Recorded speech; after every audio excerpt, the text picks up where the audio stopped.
What do these oligarchs who own these newspapers get in the event of a no-deal Brexit?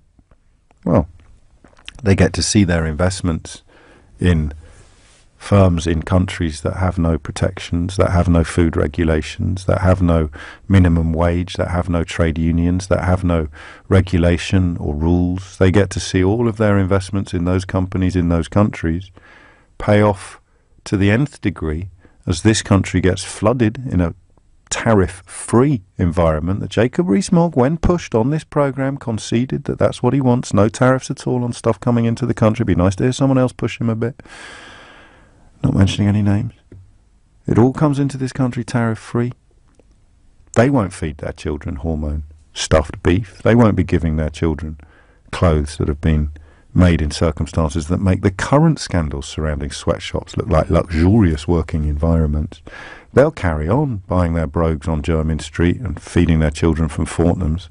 It'll just be all the people who are not well informed enough or well heeled enough to make proper choices that will end up getting fatter and sicker.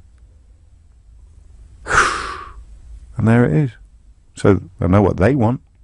The tragedy of 21st century Britain is that the victims of, if we end up with a no-deal Brexit, the biggest victims of it, in terms of ordinary people, not in terms of the genuine elites who own so much, but still want more.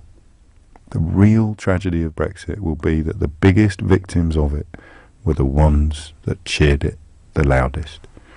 Which brings us briefly to my life and the odd situation in which one finds oneself, most loosely described as being pilloried on an astonishing basis.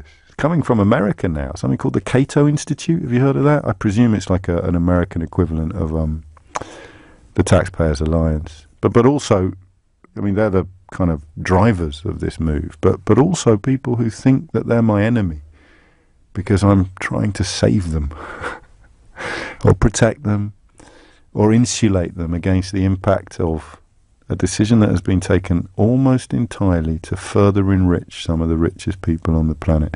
And why have politicians gone along with it? This is what I needed, because I didn't believe it was a conspiracy.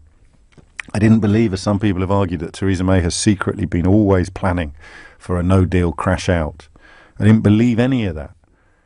I knew that people like Rees-Mogg were, because their economic advisor Patrick Minford has actually been quite open and honest about it. However hard it is for other interviewers to get Rees-Mogg to admit that he wants a tariff-free import environment and he wants hormone-stuffed Australian and American beef to be coming into this country.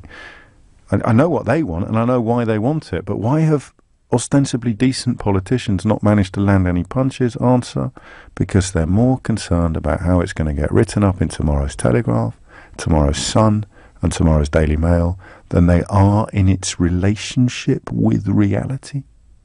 That's the crucial point here. Because it's not reality that's reflected on front pages talking about crushing the saboteurs and enemies of the people, or Chris Grayling in the Telegraph today saying, if we crash out with no deal, it will be all the fault of Brussels. That's so obviously bogus, so fundamentally and demonstrably dishonest, that you sit here as someone who likes to give the benefit of the doubt to fellow humans, and you think, even by the standards of Chris Grayling, this defies understanding. Suddenly it makes sense. Still,